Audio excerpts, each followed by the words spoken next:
V kulturnem inkubatorju je bil v torek 11. februarja predstavljen projekt multimedijskega umetnika Nejca Trampuža in njegove ekipe. Eksperimentalna 3D računalniška igra Solandium 2063 s pridihom umetne inteligence. To je v bistvu neka naslednja stopnja predhodnih dveh projektov, ki sta se pravi popolnoma drugačna prihodnost in pa zakorenjene v kodi.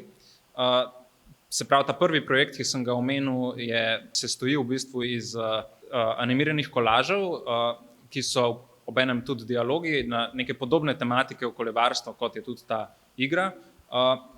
Medtem ko zakorenjeno v kodi je pa film, ki je bil tudi narejen s pomočjo umetne inteligence in je postavljen tako kot ta igra tudi v neko prihodnost in preizprašuje v bistvu podobne tematike kot ta igra. A Solandium 2063 ni le igra, je tehnološki eksperiment, ki odpira pomembna vprašanja o vlogi umetne inteligence pri okoljskih rešitvah in njenem vplivu na družbo. Igra igralcem ponuja izziv, kako propadli robotizirani center preobraziti v trajnostno ekološko skupnost. Prek dialoga z umetno inteligenco oblikujejo strategije in odločajo o prihodnosti virtualnega sveta. Vsak od problemov se na nek način dotika okoljevarstva in igralec se odloči, kako bo zdaj na te probleme odreagiral, kakšno rešitev bo izbral, kako jo bo implementiral, kam jo bo postavil in tako naprej.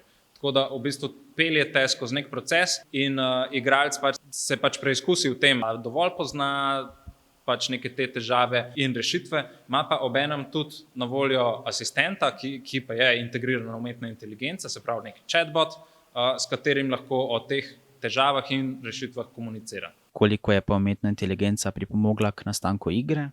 Kar se tiče nekih elementov v tej igri, so dejansko generirani z umetno inteligenco v celoti, medtem ko jih je bilo treba optimizirati, da so bili lahko sploh uporabljeni, ker so bili preveč veliki, niso bili optimalni. Kar se pa tiče same ideje, neka osnovna ideja je prišla iz strani mene in mojih sodelavcev, namreč bila je širša ekipa, ki je delala na tej igri, nisem bil samo jaz.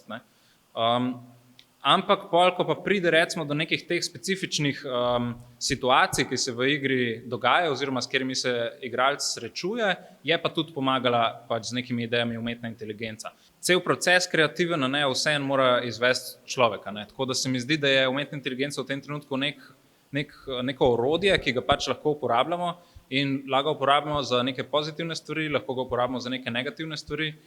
Vemo, da je veliko nekih nevarnih stvari, ki jih lahko umetna inteligenca prinese, če je človek izza recimo škodoželen ali pa mogoče tudi samo naredi neko napako.